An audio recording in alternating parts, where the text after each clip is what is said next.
uJesu Kristu inkosi baba, uJesu Kristu inkosi. Bingelela ubaba uNsibande noma uMtsibande, bazalwane bonke basekhaya lezi nasentabeni kaJehova kuyabonelelwa. Baba, ngiphakamisa amandla kaNkulunkulu ngomthandazo ka-18 May. Umntwana ngomgqibelo abesethula sadonsa isikhohlela.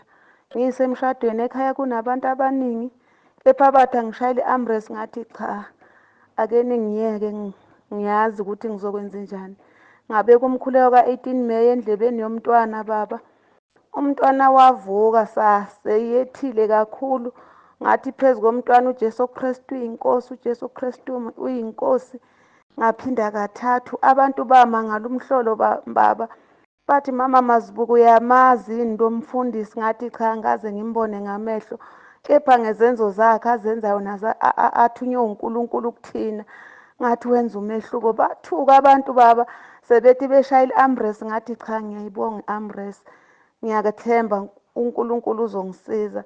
Wangisiza ngempela uNkulunkulu baba ngomkhuleko ka-18 May noJesu Kristu inkosi baba. Ngiyethemba ukuthi uNkulunkulu mkhulu, njengoba kuthuma kithi emhlabeni uyasisebenzela baba, kuyenzeka lento lo mkhuleko osipha wona. Ngiyabonga kakhulu baba Nsibande nomama Nsibande.